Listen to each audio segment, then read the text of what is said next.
Hi there, everyone. Today I'm looking at Mario Party 2. Mario Party has been kind of a staple franchise for obviously a long while, and it's really funny how we look at the history of this franchise. That's supposed to be just a casual party game. For me, 2 was always my favorite. 3 was a close second, but I think if I look at all of them, 2 is really where it's at. It just got everything really right at the same time. And again, the classic kind of formula kind of just works. Example, you're always in the lead until someone finds some way to trick you or get ahead of you and steal your stars or your coins or something.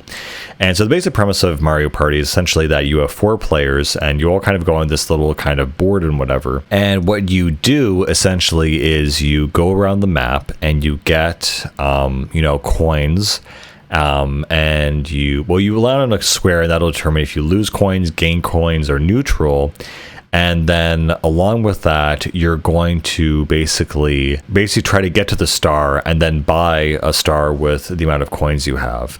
And so that'll determine, essentially, how many points you get. So by the end of the game, you're going to determine essentially how many stars is going to be the winner. And so they give consolation prizes and other things. But once you get to the star, if you have 20 coins, you can buy 1 star, and that'll put you in the lead, essentially.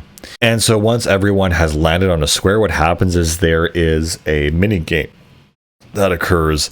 And the mini game is based on what kind of circle you landed on, which is either blue or red.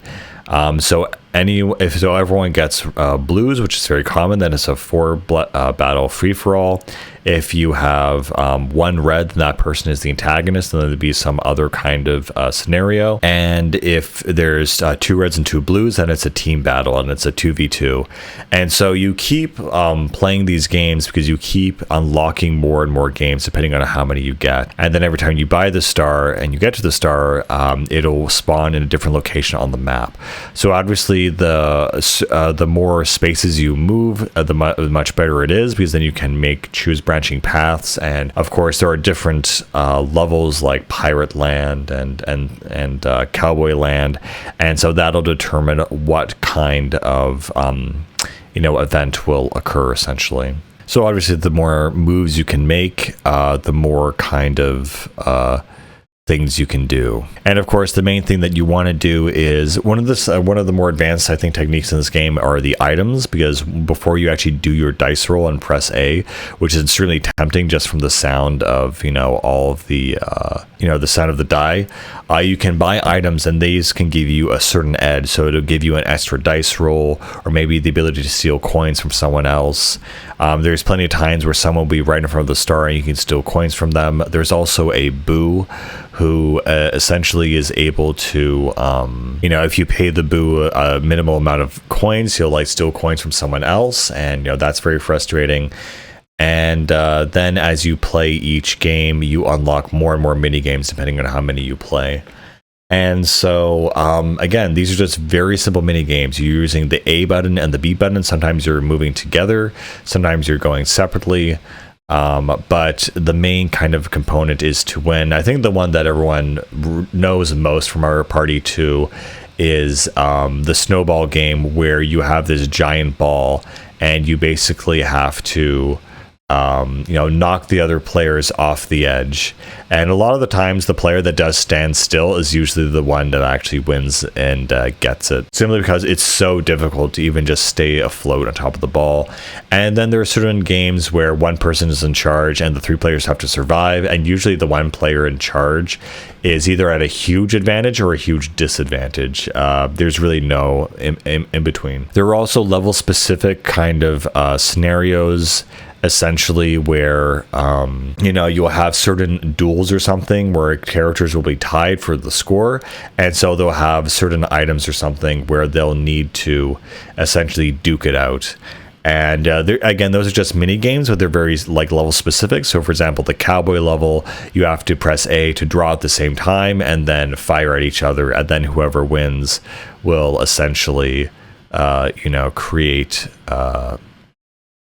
you know, a scenario where one of them steals a star or steals a bunch of coins. You also have other kinds of mini games where you land on special spaces, and you have mini games for just that one player.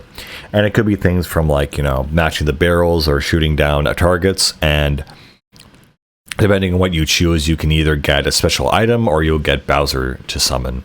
And Bowser is really interesting in this game. He will essentially always take a bunch of coins from you, or maybe he'll steal something else from you and cause you to like lose a star or something. And again, I like how this game constantly puts you in scenarios where it isn't, you know, you have to wait for everyone to go their turn or whatever, but then eventually everyone gets back to doing a mini game together. And it's either, you know, a free for all or 2v2 or 3v1. It's just generally a lot of fun. It's just so much, like just a lot of fun. And for me, this is one of the perfect party games. I've played the newer Mario parties, and they're kind of like a little bit lame. They try to make things, they dumb things down a little bit more. They don't make things as challenging.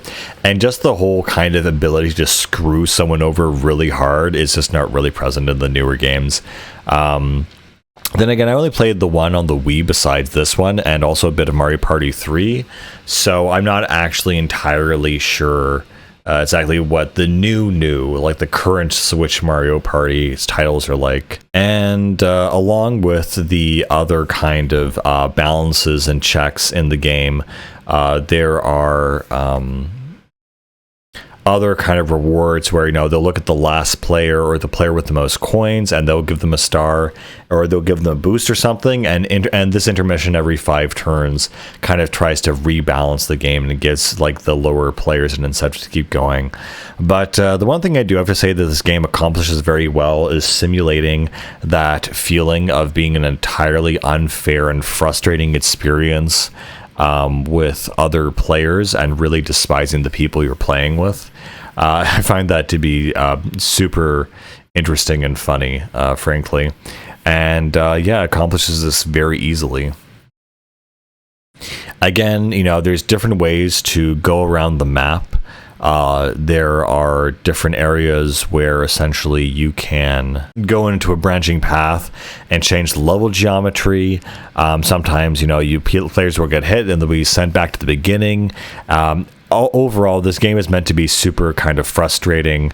And I forgot, I think the dueling thing happens when you land on the same space as another character. You can basically challenge them to a duel. There's also things like banks where every time you pass it, you have to deposit 5 coins. But if you land on it, you get all the coins that were deposited. Also, there are Bowser spaces where if you land on a Bowser space, you can roll and do this little mini game with him, and again, he'll give you either like a star, or he'll give you something else, or usually he'll just screw you over and take all of your coins, or you know, or your star or something. I also love, what I really do love about this game a lot, is that for every minigame, it lets you practice beforehand in the little like tutorial screen. So there's never a moment where you're actually just like sitting there waiting for something to happen. You can always, you know, do something and interact with the game. But again, this is the classic, you know, Mario game to me. It is absolutely, I don't know, soulful and filled with a lot of energy, and to me this is, and I think for a lot of people, this is the Mario Party.